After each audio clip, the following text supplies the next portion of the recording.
गौरी पुत्र गणेश। आज हम पुत्रता एकादशी व्रत की कथा सुना रहे, ध्यान से श्रवण कीजिए।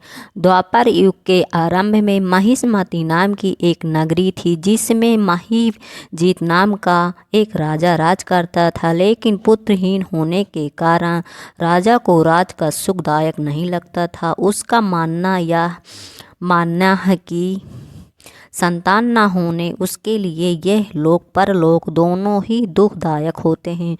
पुत्र सुख की प्राप्ति के लिए राजा ने अनेक उपाय किए, परंतु राजा के पुत्र की प्राप्ति नहीं हुई। वृद्धा अवस्था आती देख राजा ने प्रजा के प्रतिनिधियों को बुलाया और कहा, हे सज्जनों, सदा ही पूजा करता हूँ, इस प्रकार धर्म युक्त राज्य कहते हुए भी मेरे पुत्र नहीं हैं, सो मैं अत्यंत दुख पा रहा हूँ। इसका क्या कारण है?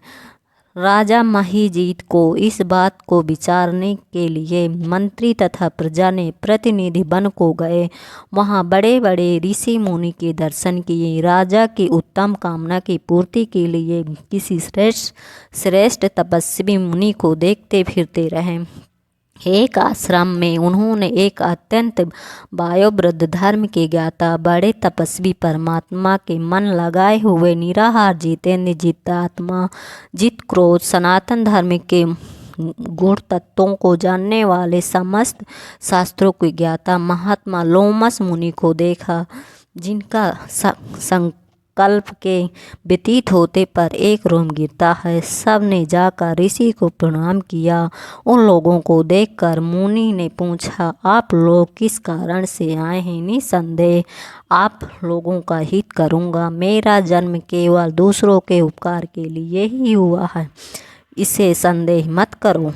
लोमस ऋषि के ऐसे वचन सुनकर सब लोग बोले, हे महाशय, आप हमारी बात जानने ब्रह्म से भी अधिक समर्थ हैं, अतः आप हमारे इस संदेह को दूर कीजिए। महिष्मतिपुरी का धर्मात्मा राजा महिजीत प्रजा के पुत्र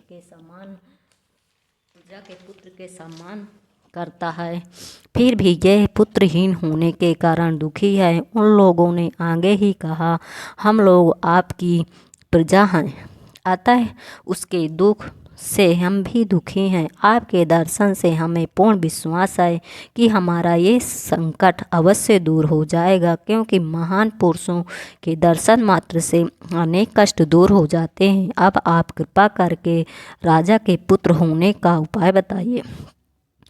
यह बात सुनकर ऋषि ने थोड़ी ही देर के लिए नेत्र बंद कर लिए और राजा के पूर्ण जन्म का वृत्तांत जानकर कहने लगे कि हे राजा, पूर्व जन्म में एक निर्धन वैश्य था। निर्धन होने के कारण इसने कई बुरे कर्म किए थे। यह एक गांव से दूसरे गांव व्यापार करने जाया करता था। एक समय श्रेष्ठ मास के शुक्ल पक्ष की त्रयोदशी के दिन मध्याह्न के समय, जबकि वह 2 दिन से भूखा प्यासा एक जलाशय पर जल पीने गया, उसी स्थान पर एक तत्काल की ब्याही हुई प्यासी गौ जल पी रही थी। राजा ने उसे प्यासी गौ को जल पीते हुए हटा दिया और स्वयं जल पीने लगा, इसलिए राजा को यह दुख सहना पड़ा। एकादशी के भूखा रहने से वह राजा हुआ और प्यासी गौ को जल पीते हुए हटाने के कारण पुत्र वियोग का दुख सहना पड़ा। ऐसा सुनकर सब लोग कहने लगे, ऋषि शास्त्रों में पापों को प्रायश्चित भी लिखा है, अतः इस प्रकार राजा का यह पाप नष्ट हो जाएगा। आप ऐसा उपाय बताइए, पूर्व जन्म का पाप अवश्य नष्ट हो जाएगा, साथ ही राजा को पुत्र की आवश्यक प्राप्ति भी होगी। श्रवण शुक्ल एकादशी आई तो ऋषि की आज्ञानुसार सब ने पुत्रता एकादशी का व्रत और जागरण किया। इसके पश्चात द्वादशी के दिन उसके पुण्य का फल राजा को दिया गया।